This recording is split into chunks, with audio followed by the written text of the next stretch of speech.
Hello friends, नमस्कार। मैं सौरभ कुमार आप सभी का स्वागत करता हूं अपने यूट्यूब चैनल शिक्षा विद सौरभ पे। आशा करते हैं आप मस्त भी हैं और स्वस्थ भी हैं। तो फ्रेंड्स, हम इस वीडियो में बात करेंगे आईएमए सोशियोलॉजी पे। आईएमए सोशियोलॉजी के बारे में आपके मन में जितने भी प्रकार के डाउट्स क्रिएट हो रहे होंगे, कन्फ्यूजन क्रिएट हो रहे होंगे, उस सारे डाउट्स को, सारे कन्फ्यूजन को इस वीडियो में हम क्लियर करेंगे।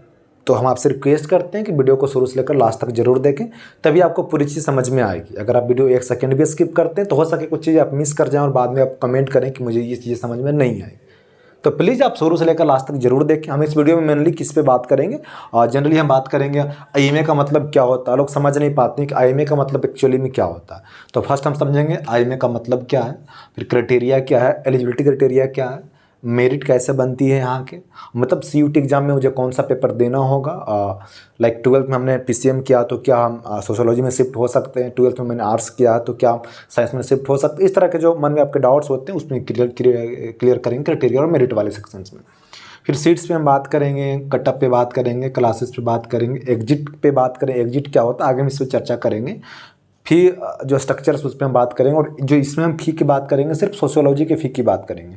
हॉस्टल और मेस और अदर फ़ी आप दूसरे वाले वीडियो में जाकर देख सकते हैं। मैंने मेरे जो पुराने वाले वीडियोज़ भी हैं हॉस्टल से रिलेटेड और मेस से रिलेटेड सेपरेट। नया वाले वीडियोज़ की मैं बात करूँ, हॉस्टल्स पे वीडियोज़, आपको हॉस्टल में कौन कौन सी फैसिलिटी दी जाएगी, हॉस्टल्स के लिए आपको कितना फ़ी पेमेंट करना पड़ेगा, कितना मंथली है, या जो भी हॉस्टल्स फ़ी आपके लगते हैं, तो हॉस्टल वाले वीडियो में जाकर आप देख सकते हैं। जो 2 महीना पहले मैंने बनाया नए वाले वीडियो, और पुराने वाले वीडियोज़ भी पड़े हैं, दोनों देख सकते हैं। मेस पे भी सेम सिचुएशंस, पुराने वाले वीडियो देख सकते हैं और नए वाले भी वीडियो मैंने मेस पे बनाया है। तो जाकर आप देखिए मेस में क्या पैसे लगेंगे, क्या मेन्यू रहेगा, मेस में क्या फैसिलिटीज आपको दी जाएगी, सब कुछ इस वीडियो में बताया गया। बट इस वीडियो में हम फ़ी की बात करेंगे तो सिर्फ आईएमए सोशियोलॉजी कोर्स के आपके पूरे 5 साल में कितने पैसे लगेंगे उसकी चर्चा इसमें करेंगे हम। उसके बाद हम बात करेंगे अप्लाई पे, और फिर जो पेड काउंसलिंग का प्रोसेस उस पर हम बात करेंगे। चलिए शुरू से लास्ट तक देखिए, समझिए। तो पहले हम बात करते हैं आईएमए। आईएमए क्या है? आईएमए का मतलब सिंपल मतलब बीए प्लस एमए। अब जब यूजी कंप्लीट कर लेंगे तो आपको पीजी में एडमिशन्स के लिए फिर से सीयूटी पीजी एग्जाम देने की ज़रूरत नहीं पड़ेगी। अगर आप यूनिवर्सिटी ऑफ हैदराबाद से पीजी वो कंक्लूड करते हैं तो कहने का मतलब यही है कि आपको फिर से सीयूटी पीजी एग्जाम देना नहीं पड़ेगा, आप उसी में इंक्लूड कर जाएंगे। मतलब ऑटोमेटिक को ट्रांसफ़र कर देते हैं, यूजी वाले बच्चों को पीजी में कर देते हैं। बट अगर आप दूसरे यूनिवर्सिटी में एडमिशन्स लेते हैं, लाइक आपने 3 साल यहाँ करा, 3 साल के बाद आप यहाँ से एग्जिट लेना चाहते हो और एग्जिट मिल ही जाती है, आप चाहे तो डीयू में करें या बीएचयू में करें, जहाँ भी आपको जाना है, तो वहाँ आपको फिर से पीजी एग्जाम देना पड़ेगा। बट इधर ही आप कंटिन्यू करना चाहते हैं यूजी के बाद पीजी में, तो आपको सीयूटी पीजी देने की ज़रूरत नहीं है और डायरेक्ट ट्रांसफ़र कर देते हैं। तो मतलब आप पूरे 5 साल में आपको यूजी का भी सर्टिफिकेट मिलेगा, पीजी का भी सर्टिफिकेट मिलेगा। मतलब एक तरह से आपको मास्टर का सर्टिफिकेट मिलेगा। तो इसका मतलब यही हुआ, ये पूरे 5 साल के कोर्सेस हैं, इंटीग्रेटेड मास्टर जिसको हम बोलते हैं, इसलिए इसको 5 साल के कोर्सेस हम लोग बोलते हैं। और पूरे 5 साल ही आपको लगेंगे, मीन्स टोटल 10 सेमेस्टर आपको लगेंगे, 10 सेमेस्टर आपको लगेंगे। फिर हम क्राइटेरिया की बात करें, किसी भी यूनिवर्सिटी में आप एडमिशन्स के लिए जाते हो तो क्राइटेरिया फॉलो करना जरूरी होता है। अगर आप क्राइटेरिया फॉलो नहीं कर पाते तो आपको एडमिशन्स नहीं दी जाती है। चलिए क्राइटेरिया क्या, अब सिंपल सी क्राइटेरिया, आपके 12th में 60% मार्क्स होनी चाहिए। चाहे आप साइंस बैकग्राउंड से हैं, कॉमर्स बैकग्राउंड से हैं या आर्ट्स बैकग्राउंड से, कुछ भी मैटर नहीं करता, आप 12th में सिर्फ 60% मार्क्स होने चाहिए। अब हम बात करते हैं मेरिट मुझे कैसे बनेगी। मान लेते हैं पीसीएम सब्जेक्ट से आते हैं तो क्या मुझे फिजिक्स केमिस्ट्री मैथ देना पड़ेगा? नहीं। या आप कॉमर्स से आते हैं तो क्या जो कॉमर्स के सब्जेक्ट्स उससे में एग्जाम देना पड़ेगा? नहीं। सिंपल सी बात है, आपको जो मेरिट बनेगा जनरल टेस्ट के पेपर पे बनेगा। आपने यूजी के एग्जाम दिया होगा तो उसमें जनरल टेस्ट पेपर्स होता है, वो उसको आपको एग्जाम देना पड़ेगा। अगर उसमें आप पास कर लेते हैं, अच्छे मार्क्स लाते हैं, तो मेरिट आपको बनती है। तो जो मेरिट बनेगा आपको जनरल टेस्ट के पेपर से बनेगा। और जो इंग्लिश पेपर होगा क्वालिफाइंग है, इसमें सिर्फ आपको क्वालिफाई करना है। क्वालिफाई के रूप में आपको सिर्फ 50 मार्क्स लाना है, ओनली 50 मार्क्स। तो मुझे लगता है कि जनरली सभी बच्चे 50 मार्क्स क्रॉस कर ही जाते हैं। जनरली जो भी इंग्लिश चूज किए होंगे वो पास कर ही जाते हैं। तो ध्यान रखिए, अगर आपके 50 मार्क्स से कम है इंग्लिश में तो आप एलिजिबल नहीं है। तो सिंपल से क्राइटेरिया जो आपके मेरिट बनेंगे जनरल टेस्ट के बेसिस पे मेरिट बनेंगे। जितने भी ज़्यादा मार्क्स ला सकते हैं जनरल टेस्ट में वो आप पे डिपेंड करता है। प्रीवियस ईयर तो 200 का होता था, बट हमने 200 की नहीं, मतलब 250 का होता था। जिससे जो लैंग्वेज वाले कोर्सेस, डोमेन वाले कोर्सेस, वो 200 का होता था। पर जनरली जो जनरल टेस्ट का पेपर 250 का होता है। तो 250 की बात बोले तो 250 में आप जितना ला सकते हैं, तो जनरल टेस्ट के बेसिस में आपका मेरिट बनेगा।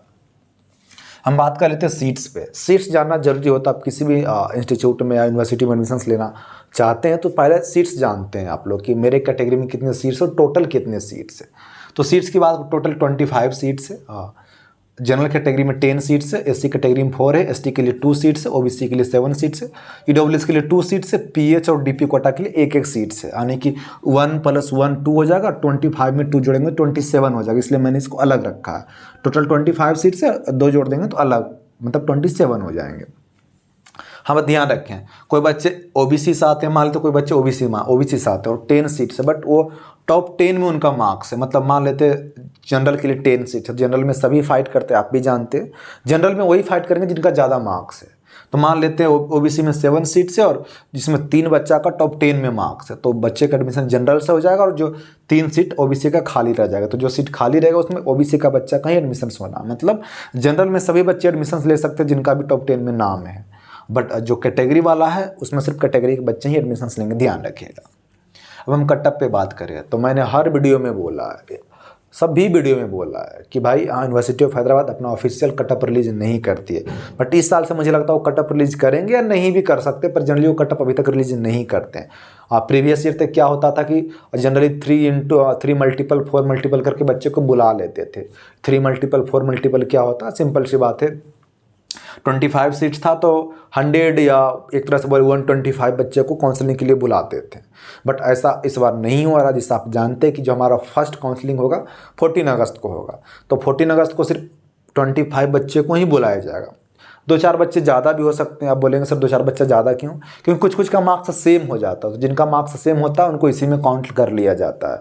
उसमें कुछ क्राइटेरिया देखा जाता है कि आपके 12th में कितने मार्क्स थे, इस तरह से देखा जाता है। जिनका जो रियल में फॉलो कर लेते हैं क्राइटेरिया, उनको एडमिशन दे दी जाती है। तो इस तरह से कुछ प्रेफरेंस दी जाती है। तो इसलिए मान लेते हैं कुछ बच्चा का सेम भी मार्क्स आ जाता है, इसलिए 27 भी हो सकते हैं, 28 भी हो सकते हैं, बट जनरली 25 बच्चों को बुलाया जाएगा 14 अगस्त के लिए। ध्यान रखिएगा, 14 अगस्त को अपना काउंसलिंग है यूजी वाले के लिए। तो टोटल से 25 ही हैं। तो हाँ, तो कटअप की मैं बात करूँ तो जनरली एक अनुमान के तौर पे मतलब कितने मार्क्स आपके रहेंगे तो आप सेफ स्कोर वाले हैं और आपको काउंसलिंग के लिए बुला लिया जाएगा। इसका मतलब ये नहीं कि 25 बच्चों को बुलाएंगे तो जिनका नाम वेटिंग लिस्ट में रहेगा उनको नहीं बुलाया जाएगा, सब बिल्कुल नहीं है। जैसे पीजी वाले में आपने देखा होगा, किसी सब मतलब पीजी में जनरली तो 60+ सीट्स है, सभी डिपार्टमेंट में 60+ सीट्स है। उसमें मेन लिस्ट में जब 60 बच्चों को उन्होंने बुलाया तो किसी में 10 बच्चे आए, किसी में 12 बच्चे आए, किसी में 15 बच्चे आए, किसी में तो 5 से भी कम आए, किसी में 0 बच्चे आए। तो ऐसा बिल्कुल भी नहीं कि मेन लिस्ट वाले अगर आ जाएंगे तो वेटिंग लिस्ट वाले का एडमिशन होगा या नहीं होगा, बिल्कुल होगा भाई, क्योंकि सभी बच्चे नहीं आने वाले हैं, दूसरे जगह एडमिशन ले लेंगे। ध्यान रखिएगा, अप्लाई भले बैकअप के लिए 3-4 जगह अप्लाई कर देते हैं, बट एडमिशन कहीं एक ही जगह लेते हैं। तो मान लेते 25 बच्चे को बुलाए जाते हैं, इसमें 10 बच्चे आएंगे, 8 बच्चे आएंगे, इतना ज़्यादा नहीं आ पाएंगे। तो ध्यान रखिएगा, एक अनुमान के तौर पे कितना आपका मार्क्स है तो सेफ स्कोर में आप हैं। तो मुझे लगता है कि आप जनरल कैटेगरी से हैं और आपके 160 या 5 नंबर बढ़ा भी सकते हैं, 5 नंबर घटा भी सकते हैं, इससे कुछ ज़्यादा फर्क नहीं पड़ने वाला है। तो अगर आप जनरल कैटेगरी से तो 160 मार्क्स तो बिल्कुल आप सेफ स्कोर वाले हैं। सभी में आप 5 नंबर या 10 नंबर घटा बढ़ा सकते हैं, कोई ज़्यादा मतलब वो वेरी नहीं करेगा।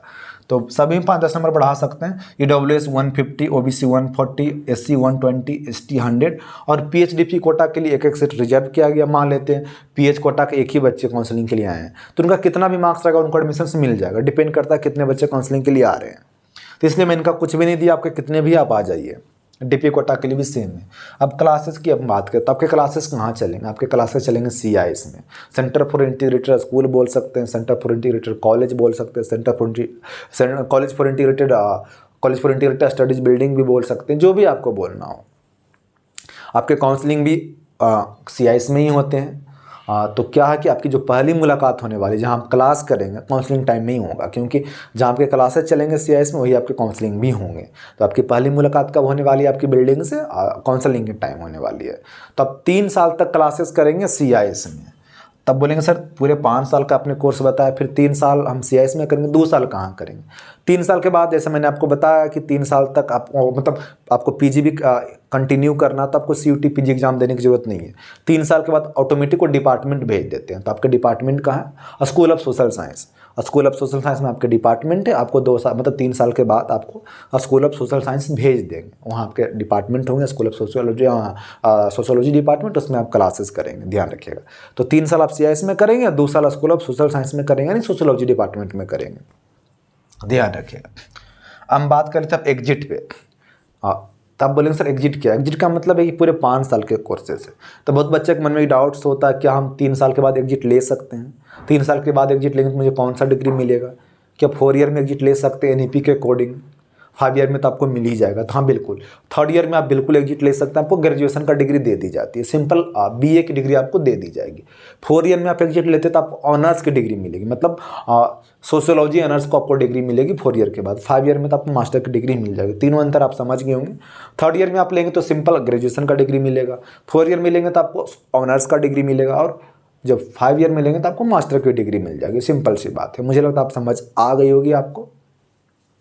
अब हम बात कर लेते हैं, हॉस्टल सबको मिलती है, 100% हॉस्टल्स गारंटी है, सबको हॉस्टल्स मिलती है। जिनको भी एडमिशन्स होती है सबको हॉस्टल मिलती है, गर्ल्स हो बॉयज़ हो, किसी भी कैटेगरीज हो, किसी भी स्टेट्स हो, कुछ भी फ़र्क नहीं पड़ता है, सबको हॉस्टल मिलती है। हाँ, जो तेलंगाना वाले बच्चे हैं लाइक 15 किलोमीटर से कम में दूरी पे हो तो उनको हॉस्टल्स नहीं दी जाती, मतलब 15 किलोमीटर से डिस्टेंस होना चाहिए आपके, अगर 15 या 20 किलोमीटर इस तरह से कुछ हैं, बट जनरली 15 से कम आपके हैं तो आपको हॉस्टल्स नहीं दी जाती है। तेलंगाना वाले बच्चों को मैं बता रहा हूँ।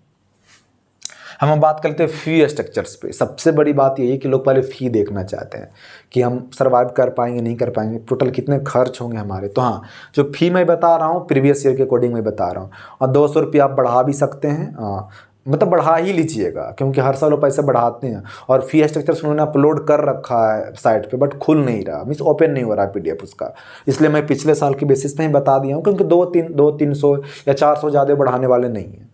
तो मान कर चले आप 200 या 300 ज़्यादा ही लाइएगा, ये प्रीवियस रिकॉर्डिंग पे बता रहा हूँ। तब बात कर लेते हैं एडमिशन टाइम आपको कितना देना पड़ेगा, 7250 रुपये, यानी कि 7250 रुपया, 7250 रुपीज़ आपको एडमिशन टाइम देना पड़ेगा। अब बोलेंगे सर एडमिशन टाइम इतना क्यों लगेगा, तो ध्यान रखिए, जो 2400 है अब 2600 भी हो सकता है, मैं पहले बता चुका हूँ। प्रीवियस ईयर PDF है फी स्ट्रक्चर्स का। तो जो 2400 है ये आपको सेमेस्टर फ़ी है, एडवांस में ही आपको देना पड़ेगा, एडमिशन टाइम ही देना पड़ेगा सेमेस्टर फ़ी।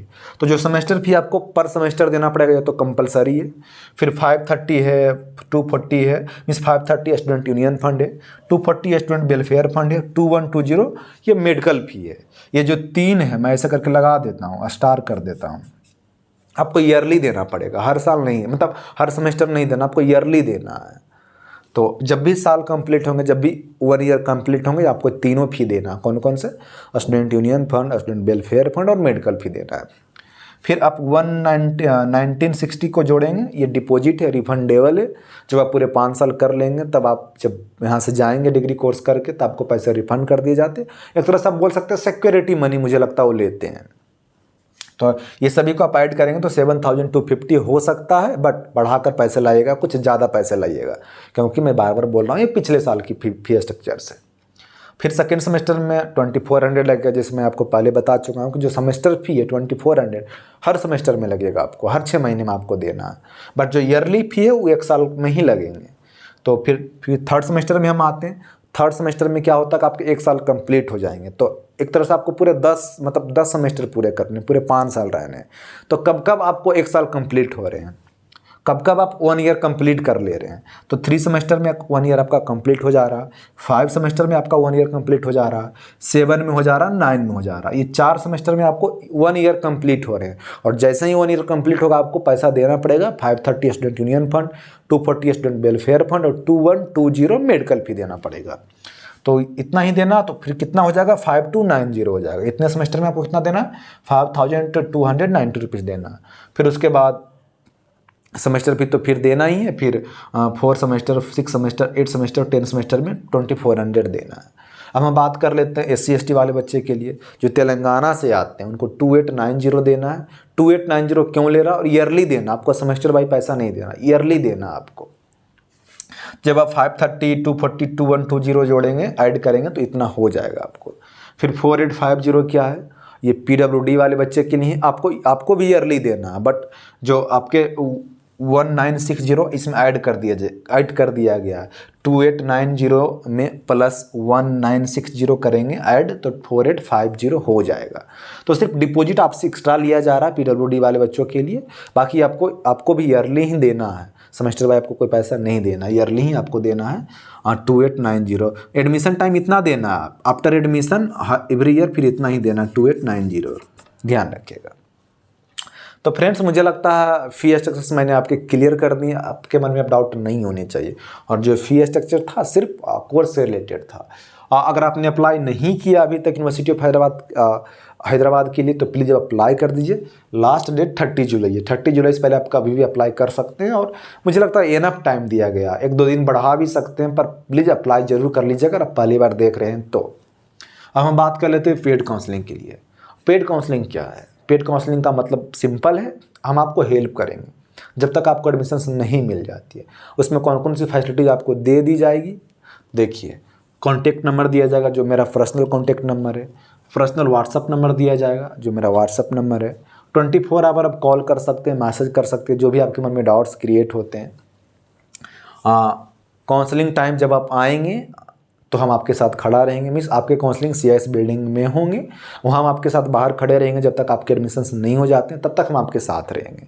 मेन सबसे बड़ी बात ये है कि जिससे आपको कुछ समझ में नहीं आ रहा है, कैसे फॉर्म फिलअप करना, क्या करना नहीं करना, तो हम आपके साथ वहाँ खड़े रहते हैं, आपको हेल्प करते हैं, गाइड करते हैं, ऐसे करना आपको, ऐसे करना आपको। तो इस तरह से हमको काउंसलिंग में हम आपके साथ खड़े रहेंगे। फिर ट्रेवलिंग आता है, तो बोलेंगे ट्रैवलिंग क्या? ट्रैवलिंग का मतलब है कि आप किसी दूसरे स्टेट से आ रहे हैं और आपको पता नहीं कि कैंपस मुझे कैसे आना है, कौन सा स्टेशन पे उतरना है, फिर स्टेशन से नियरेस्ट स्टेशन कौन है, नियरेस्ट मेट्रो कौन है, नियरेस्ट एयरपोर्ट कौन सा है। तो इस तरह से जो भी आपके डाउट्स आएंगे ट्रेवलिंग वाले में काउंट किए जाएंगे। जैसे आप मान लेते हैं 14 को काउंसलिंग आपके 14 अगस्त को, तो ऐसा नहीं कि आपको 14 को ही आना है। आप मान लेते 12 अगस्त को आ जाएंगे या 13 अगस्त को आ जाएंगे, तो उसके पहले आपको 1-2 दिन तो बाहर ही रहना पड़ेगा, मीन्स कैंपस के बाहर ही आपको स्टे करना पड़ेगा, किसी होटल में करना पड़ेगा, किसी PG में करना पड़ेगा, इस तरह से करना पड़ेगा। तो आपको पता नहीं चलेगा मुझे कहाँ रहना, कैसे रहना, कुछ भी पता नहीं चलेगा आपको। गेस्ट हाउस कैसे बुक होगा हम ही आपको गाइड करेंगे जब पेड काउंसलिंग आप लेंगे तो। और सबसे बड़ी बात यह कि बहुत सारे बच्चे जो मतलब अच्छे घर से नहीं हैं, लड़के हैं या लड़कियां हों, कोई भी हों, अगर आप अच्छे घर से नहीं, मान लेते हैं आप बाहर स्टे करेंगे, बाहर स्टे करने का मतलब आपको 1000 रुपये आपको पर डे तो लगेगा ही लगेगा, 1000 रुपये आपको लग जाएगा। तो जो अच्छे घर से नहीं है उनको हम अपना हॉस्टल में ही शिफ्ट कर लेते हैं, किसी तरह एडजस्ट कर लेते हैं, क्योंकि जिस दिन आपको काउंसलिंग हुई उस दिन आपको हॉस्टल भी मिल जाती है। तो ज़्यादा दिन की बात नहीं होती है, 1-2 दिन की बात होती है, उनको हम अपना हॉस्टल में ही शिफ्ट कर लेते हैं, जैसे भी मैनेज कर लेते हैं। तो आप दोनों लड़का हैं लड़कियाँ हैं, दोनों के लिए सेम बात है। अगर आप चाहें, अगर अच्छे घर से नहीं है तो इसमें हम आपको फैसिलिटीज़ देते हैं, आपको हम अपने हॉस्टल्स में रहने की सुविधा भी दे देते हैं। फिर हम डॉक्यूमेंट वेरिफिकेशन जैसे मैं आपको बताया, हॉस्टल अलॉटमेंट में हम आपको हेल्प करेंगे, एडमिशन में हम आपको हेल्प करेंगे, आफ्टर एडमिशन्स भी हम आपको हेल्प करते हैं। ऐसा नहीं कि एडमिशन्स के बाद हम आपको छोड़ देते हैं, मतलब एक तरह से परिवार के हिस्सा बन जाएंगे। और जितने भी मुझे लगता है जो पिछले साल में जितने भी पेड काउंसलिंग के बच्चे थे, सभी अभी एक दूसरे से दोस्त हैं, क्लोज हैं, क्योंकि वो एक ग्रुप बना हुआ है। अब बहुत सारे मतलब अभी भी 20 बच्चे उसमें ऐड हैं, तो क्या होता है ग्रुप बन जाता है। अब उसी बच्चे से 2 ग्रुप बनता है, जिसमें हम सिर्फ मैसेज करेंगे आपको, एक ग्रुप बनता है चैटिंग वाला ग्रुप बनता है, जिसमें पेड काउंसलिंग वाले सारे बच्चे एक दूसरे से चैट कर सकते हैं, आप एक दूसरे के बारे में जान सकते हैं। आप एडमिशन्स लेंगे तो आप एक दूसरे से आप मिलेंगे। जब ग्रुप बन जाता है तो पहले भी एक दूसरे से जानने लगते हैं। सेम पिछले साल वाले बच्चे के साथ हुआ, एडमिशन से पहले एक दूसरे को जानने लगे, और वो अभी आप उसको देखेंगे तो बोलेंगे कि यार मतलब एक अच्छा उसका बॉन्डिंग है। तो यही कुछ फ़ायदा होते हैं, आप जान जाते हैं। एडमिशन्स के बाद हम आपको हेल्प करते हैं। मान लेते हैं आपकी तबीयत वगैरह ख़राब हो गई, कुछ आपको समझ में नहीं आ रहा है, तो आप कॉल करेंगे तो हम आपको हेल्प करेंगे। एक तरह से आप परिवार का हिस्सा बन जाते हैं। तो चाहे तो पेड काउंसलिंग ले सकते हैं आप, शिक्षाविद सौरभ के परिवार का हिस्सा बन सकते हैं, आपके ऊपर डिपेंड करता है, चाहे तो लें चाहे तो ना लें। मेरा काम था बताना, मैं आपको बता दिया। हम आप फ़ी की बात कर लेते हैं। पेड काउंसलिंग में कितना आपको फ़ी देना पड़ेगा। अगर आप जनरल से हैं और EWS हैं तो आपको 250 देना पड़ेगा, 250 रुपया। अगर आप OBC हैं, SC हैं, ST हैं तो आपको 200 रुपया आपको देना पड़ेगा। सिंपल सी बात है। अब आपको कैसे ज्वाइन करना, आपके मन में क्वेश्चन आ रहे होंगे, तो सिंपल सी बात है, चैनल के डिस्क्रिप्शन बॉक्स में जाइए। वीडियो के डिस्क्रिप्शन बॉक्स में बात नहीं कर रहा हूँ, चैनल के डिस्क्रिप्शन बॉक्स में जाइए, वहाँ पे आपको कुछ सोशल मीडिया का लिंक दिया रहेगा। तो कौन कौन लिंक दिया रहेगा? इंस्टाग्राम का लिंक दिया रहेगा, चाहे तो आप इंस्टाग्राम पे भी फॉलो कर सकते हैं। फेसबुक का लिंक दिया रहेगा, फेसबुक पे भी फॉलो कर सकते हैं। टेलीग्राम का लिंक दिया गया, टेलीग्राम पे भी फॉलो कर सकते हैं। जो सबसे लास्ट लिंक होगा व्हाट्सअप का लिंक, वो व्हाट्सअप स्पेशल पेड काउंसलिंग के लिए, व्हाट्सअप पे आप मुझे मैसेज करेंगे, आपको कुछ भी टाइप करने की ज़रूरत नहीं है। मैंने मैसेज सेव करके रखा है, सेव करके रखा। अब जैसे उस पर क्लिक करेंगे तो आपके व्हाट्सअप में आ जाएंगे, hello I want to enrol your paid counselling और पेड कोर्सेज। बस उस पर आपको क्लिक कर देना, मेरे पास मैसेज आ जाएगा। फिर मेरे ओर से आपको एक मैसेज आएगी जिसमें आपको पैसा पेमेंट करना है, नेम, कैटेगरी, मार्क्स, स्टेट, ये सब फिल करके मुझे भेजना है। इस तरह से आप जुड़ जाएंगे पेड काउंसलिंग। सिंपल सी तरीका है। तो चाहे तो आप ले सकते हैं, चाहे तो नहीं ले सकते। जो बच्चा नहीं लेना चाहते हैं, आप यूट्यूब से जुड़े रहें, आपको नोटिफिकेशन से मिलते रहेगी। और जो बच्चे नहीं लेना चाहते हैं, टेलीग्राम ग्रुप से जुड़ सकते हैं। टेलीग्राम में बहुत सारे बच्चे ऑलरेडी जुड़े हैं, आप भी जुड़ सकते हैं। मुझे लगता है कि 200 से तो ज़्यादा, 230 कल मैं देख रहा था, तो मुझे लगता है यहाँ बच्चे अच्छे खासे हैं। तब टेलीग्राम ग्रुप में भी जुड़ सकते हैं। पेड काउंसलिंग वाले बच्चे, अभी पेड काउंसलिंग में 20+ बच्चे इसमें हैं। पिछले साल तो अच्छे खासे बच्चे थे, 50 के आसपास बच्चे थे। तो आप चाहे तो जुड़ सकते हैं। तो फ्रेंड्स, अब मुझे लगता है आपसे विदा लेना चाहिए। फिर मिलते हैं किसी नई वीडियो में, नए टॉपिक के साथ। तब तक के लिए धन्यवाद। अब मस्त रहें और स्वस्थ रहें।